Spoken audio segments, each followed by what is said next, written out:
Both sound pretty good. All right.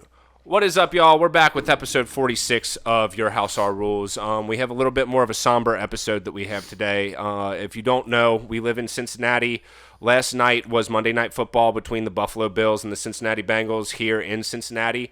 And Damar Hamlin went for a tackle against Tee Higgins last night, was hit in the chest, and he stood up for about 3 seconds and fell back to the ground. Medical teams came in with an ambulance, gave him CPR. He was administered oxygen on the way to the hospital. He is now at UC Health with a pulse and on a defibrillator. He is not breathing on his own, but he has a pulse still. So very scary stuff that we have never seen the likes of in football before. I just want to say before we even get started on this topic that thoughts and prayers from everybody at Your House Our Rule go out to him and his family. Absolutely. Because this is something, like I just said, we've never seen before.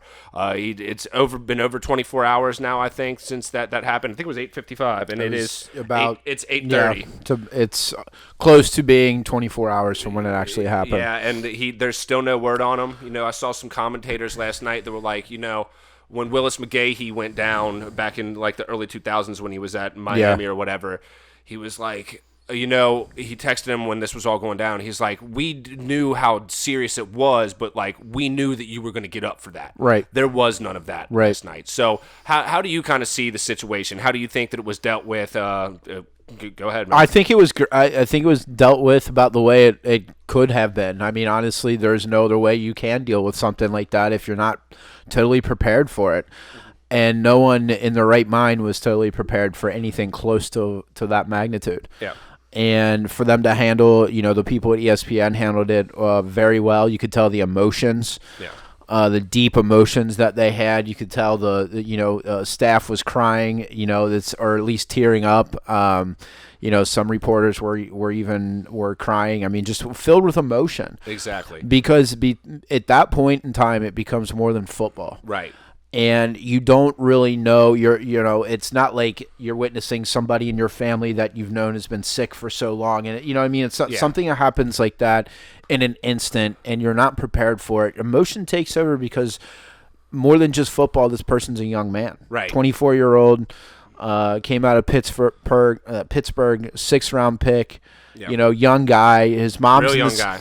Mom's in the stands, watching the game, and then all of a sudden, boom, this happens. And then, it wasn't like, hey, let's bring out the stretcher. I saw the guy for Buffalo that the team that was around him immediately was waving somebody over saying, bring out the ambulance, let's go. Yeah, and I mean... And at that moment, I knew that it was going to be something more important than what you would normally see in an injury. It was more serious. For me, Absolutely. It was when they came back. Sometimes they come back and there's injuries still happening. Yeah. But they kind of came back and went to another commercial. Yep. And then they came back and then went to another ESPN commercial. Studios too. And next thing you know, you're seeing like Diggs on the sideline like bawling, and their entire team like huddled around him kneeling. Our team kneeling. Yeah. Everybody in the stands still there, but completely quiet.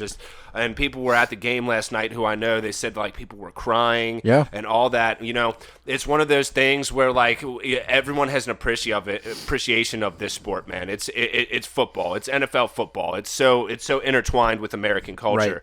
Right. And when you see this young man who is, they obviously put their health at risk to entertain. And when you see someone with a slightly violent sport actually go down and not get back up, it's a testament of how like once in a lifetime this really is.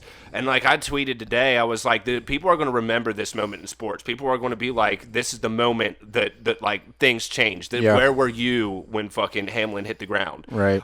Because a lot of people are giving Higgins some shit for this. Why? It was a regular football play. It's not like he jammed him in his chest or did anything like that. Exactly. He went after Higgins and tackled him to the ground. Higgins had absolutely nothing to do with that. But that's not necessarily the point. What the point is, because this happened and because it did end up happening that way, we might see some like rule structure changes and stuff like that, which I don't think anybody necessarily wants to see. But it comes to a time where this is a freak accident. I've heard people, like, there are people just assuming stuff online, too. Yeah. Like, I heard someone today, he's like, he has to already have a heart issue if he went down. I'm like, man, you can get knocked out with 9 or 7 pounds of pressure to your chin. Sometimes you just get hit the wrong way, and it could kill you. Yes. It could kill you. Right. So I wouldn't blame Higgins whatsoever. He's taken some flack, but there's just a lot of like very good things going on right now with football, because like Cincinnati fans were meeting up outside of the hospital last night to show their support and stuff like that. And there's some really garbage things going on. You know, like we mentioned before with the commentators. I heard someone today who was talking about Clark, one of the commentators last night. He got a little bit wound up, and at one point they cut it, and then they came back to him, and he was calmed down a little bit. But he was like, he used to be one of the dirtiest players in the league. Why is he even talking about this right now? I was like, we just watched a young man who might not ever draw breath again playing the game that he loves. And I was like, so for you to sit there and make those accusations at him at a time like this, that's bullshit, bro. I did not see that, and I did not hear that. But, I mean, if that's the case, then that's something that needs to be reprimanded. Because you can't speak like that about somebody. I don't care how they were or anything like that. Yeah. I mean, that's yeah. And the thing about it was he was very like supportive of this dude, almost too supportive, because you know he was getting really, really wired up about it, and he's like this game doesn't even matter right now. We shouldn't even be talking about what's going to happen between the Bills and the Bengals. Right. But you know, I think once at a certain point, though, once you're sitting there and there is no answers, we don't know what's going on. Sometimes you got to shift the narrative a little bit so that you have like time to fill. I thought the commentators did a fantastic job of covering the time. They had 3 hours that they needed to cover with almost no information, and they got done. Exactly. And to Clark's credit, he did the fucking most out of all the commentators that I've seen to keep the ball rolling on that one. Right. So yeah, I mean, were you watching during that time? I was watching the game when that happened. Yeah. I also watched Sports Center afterwards. Probably stayed up until about 11:30 or midnight just to try and figure out what was going on, if he was all right, like just to kind of see what the diagnosis was. My buddy Todd, his wife is a doctor, and they live out in Indianapolis. And he was mentioning that she was basically giving him information. Like, they see people a couple of people a season probably that are a lot younger, you know, whether it's in Pee Wee football, if, you know, during the time frame of when they're actually tackling that young, in high school and stuff like that, where kids will come in and they have cardiac arrest from getting hit a certain way. They didn't have heart issues, so to go back to your point, they didn't have heart issues before that or anything like that. And you have to administer, she said, a 9 minutes at minimum of CPR for that person to truly be able to make it out of this, or at least be able to show signs of life. And that's crazy. And that's when they brought the ambulance in and did what they needed to do. And it was just so not. It was telling of how big the game of football is, and how much more than the game that this really means to these players and to the fans. And give credit to the Bengals, like the stadium fans, for the Bengals. And Coach Taylor, man. Yeah, dude, I mean, they handled that with class and grace. Right. So what happened was, well, we don't exactly know what happened. We know that after they carted him off the field, they gave a 5-minute like warm-up time, and they were going to play the game. Before they even got like a minute or two into that, Taylor and McDermott, right, is his name? Yep. McDermott meet over at the Bills sideline, and they're talking to the referee, and you know they got the cameras on them, and they're both just kind of shaking their head no. Yeah. It's obvious that the Bills players are not, until they know what's going on with their teammate, that they're not going to be able to play. Nope. And you know, I think that like that shoe a testament. Some stuff came out today that said that the two coaches were the ones that decided to good for them. At that point, go back into the locker room, because I think they still were planning on playing, but then when there was no word, it was just like, okay, let's cut it. But exactly, I am proud of my team that they went out there, because this is a huge game, meaningful game. In the sports world, and like they could have called a tie, they could call it a loss for both, because both teams technically forfeited the match or whatever. Right. But just having the balls to say, you know what, this is so much bigger than the fucking game of football was great, and I'm proud of my team or whatever. I'm proud of both teams for being able to do that. Show class. Yeah, exactly. That's what it's about, in my opinion. It's show class. And you know, if you're a true football fan, you don't want to win this game by default anyway. No, because there's no way that those players are going to be able to come out and play a game after their teammate just got carted off, not breathing or whatever. Right. So if I beat the Bills, I want to beat them straight up. Correct. Straight up. Right. So, there's a lot of stuff going on. Now we can kind of get into, how the NFL is going to, react to this, how they're going to deal with it. It was announced today that they aren't going to replay this game this week. Not this week, no. Yeah, actually, Buffalo was on the plane back to Buffalo yesterday. Correct. At midnight. Midnight. Yeah. So, I thought that if there was one thing that we should have done, if we actually want to play the game out, then we should have played it today, or maybe even tomorrow, Wednesday. There's no way those guys are prepared mentally and emotionally to be able to play a football game. And you can honestly say both sides. Exactly. And there's no way. Well, the whole NFL, I saw that the Hall of Fame inductees or whatever was delayed today. Yeah. So that's what I'm saying. You're not prepared for something like this. Right. Let this play out and see how the young man's doing after something. Because again, my buddy Todd, his wife said, you don't know for about 3 or 4 days whether he's going to be able to come back from this, and if so, to what degree. Yeah, and there's still no word on what's going on. You won't know something, she said, for about 3 or 4 days truly what's going to happen. So it'll be interesting to see what this week. So for those guys to play a game on Wednesday.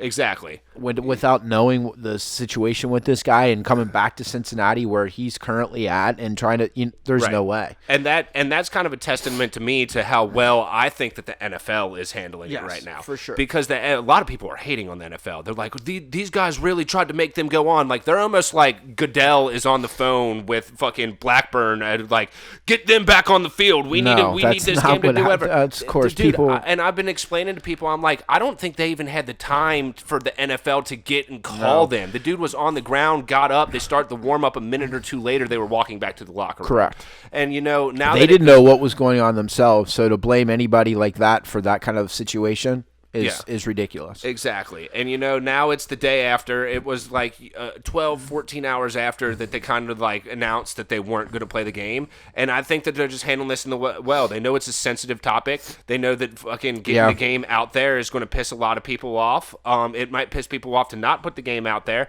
Both sides are going to be mad. But right now, the big thing that everyone seems focused on is whether or not this young man is going to be okay. Correct. And Correct. That's exactly the way it should be. It's a great thing for the league. It's a great thing for the players. It's great thing for everybody. So now let's talk a little bit about what you think we might want to do now that we know that the game's not going to happen this week, because there's been a couple options that have been put on the table. The NFL really hasn't said anything.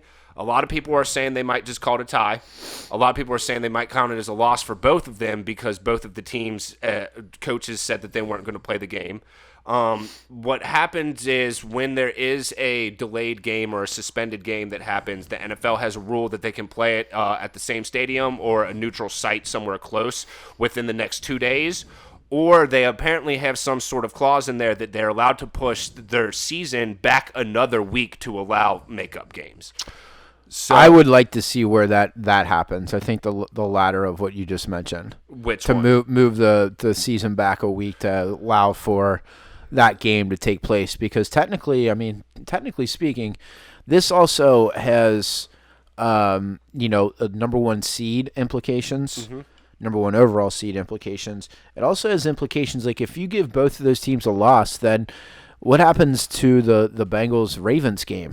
Exactly. Okay, because now you're looking at a potential wild card for the Cincinnati Bengals in a situation that's not necessarily, that's out of their control. Yeah. But you know what? If it came down to it, I would take the loss. If that's what they decided to do. It wouldn't be my favorite thing. Someone's going to get screwed if they do something like that. If they just count the game as a loss or a tie. I think tie, you get a little bit less screwed because that way we win our division. Right. Buffalo, I think, has already clinched their division. But why wouldn't you just want to try and play the game at some point?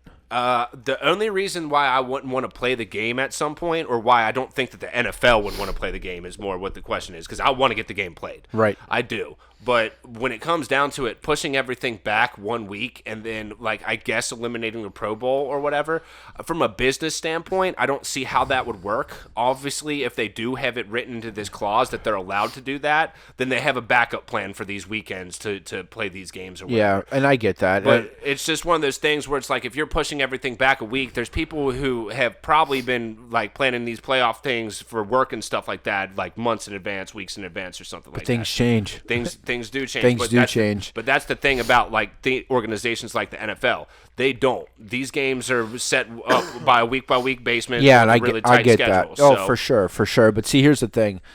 If you can give the players their money for the Pro Bowl, if they made it, and cancel the Pro Bowl and get this game played, they'll make way more money as an organization for this game than they would the Pro Bowl. Right. By far. No one gives a shit about the Pro Bowl. Yeah, Even the players don't give a shit about the Pro Bowl. You're right. No one does. They want to make the money that they get from their contract for making the Pro Bowl, so give them their money and not have to play the Pro Bowl. They'd be all right with that. Trust me. Right. I don't think anybody's really like sold on the Pro Bowl, especially this year. You know they're playing flag football this year, right? It's stupid. It's a joke. Dude, my cousin Get was rid talking of it. about Just give them a bonus and call it a day. My cousin was talking about how he thinks it's cool. I was like, I don't think flag football is cool. No. Don't play the game. Have the little fucking skill challenges or whatever. You could do that, yeah. And name the teams, like just like in college. Like they don't necessarily like first team All-American or whatever. He's not necessarily playing in like a Pro Bowl game, but he's gifted that award. Yeah, college is more meaningful though because those kids get to show out a little bit, especially in like the Senior Bowl, which is like their version of the Pro Bowl. Right. They get to show out a little bit for NFL teams so they can kind of see what they're made of a little bit. Well, I mean, the only thing about that is they're not playing in bowl games to the respective bowl games or whatever. They're not going to sit there and play in the All-American game. Correct. No, I totally agree with that, which quite frankly, it's stupid. Yeah.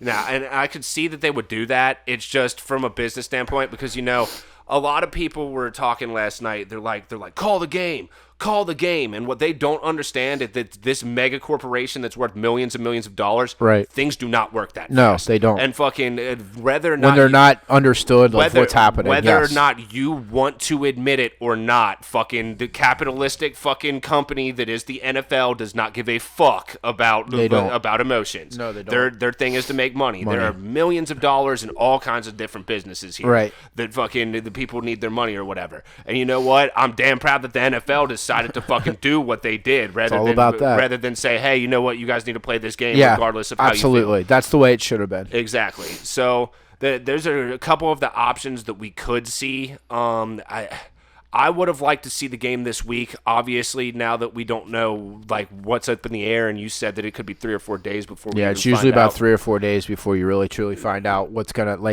for that progress. For him to progress to the point where they understand what's going to happen and what's kind of what's the next steps with him in his recovery. So knowing that, there's no way I think those guys could have come back here on a Wednesday even and played that game. So in my opinion, you said that you want to push it back a week and have it after the Ravens game, which actually does help us too because now we're not going into the Ravens game worried about whether or not we won or lost to the Bills. Correct. We can save the fucking biggest game for then. For that, right. Yeah. So I'd like to see it played if we can extend it just a little bit and make sure we can kind of fit that in. I think it would be great.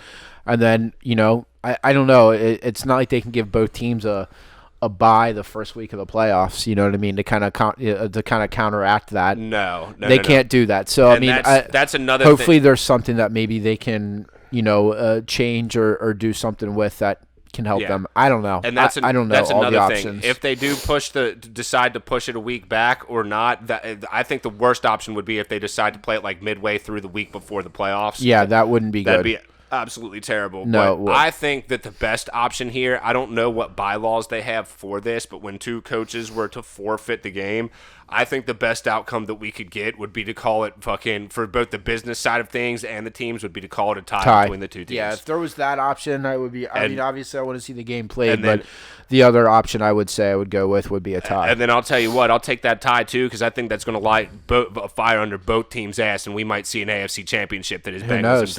That would be awesome. Yeah. And honestly, I hope that does happen, quite honestly, because I like Buffalo. I think Josh Allen, like those guys, they seem like they're a classy organization. I like McDermott. I think he's a great head coach. If the Bengals don't go, I'm rooting for the Bills. Yeah, and it's not, and I would say that even before what happened last night, because I like that team more than anybody else in the AFC that has a chance to go to the Super Bowl. For sure. That's what was so great about the game last night. What made it so big, like. These are two teams that fucking they had the longest non-playoff win streak in the NFL. and then they won a playoff game, Yep. and then we were the second. Do you remember the when Andy Dalton, that game where Andy Dalton allowed them to make it to the playoffs? Yeah, when we beat Baltimore. Did you ever see the WWE rendition of Stone Cold coming down the ramp and hitting The Rock with a chair to allow Mankind to win the championship like a long time ago in Raw? Yeah, okay, so Stone Cold, they have a meme where it's Andy Dalton and Stone Cold comes down the ramp, and as Andy Dalton's face, and he's like this, and he hits the chair, he hits the meme or the whatever GIF you want to call it. Yeah. He hits The Rock, who was the Baltimore Ravens, and then the fucking face of Mankind was the Bills, and he pinned them, and the Bills went to the playoff game. That was like a dude. That thing's funny. Yeah, I gotta show that to you. Well, it was. But so the Bills. My point to that story is the Bills have always had an appreciation because they gave to Andy Dalton's foundation. Yeah. After they made it to the playoffs that year, the Bills they've always had an appreciation for Cincinnati. And the Bills and the fucking Bengals are right up the same alley when it comes to that. Where there's fucking drunken, disorderly fucking fans that fucking have a shitty ass franchise that's finally doing something worth of shit. Yes. And when we're talking about possible first seed, second seed implications on Monday night, people were calling this the greatest fucking Monday night football game of all time. The hype was real. The hype was real. And it did get ruined, but you know what? That is what it is because that young bigger man, than football. It is bigger than football. Yep. So hopefully we'll have some more news about what goes on with that game here in the coming weeks. Until then, Bengals are looking forward to the Ravens. Yep. Yeah. You got to move on. Yeah, and I think we're going to beat the Pray Ravens. for that young man, though. Let's hope that everything comes out well for him. Same. Let's do it.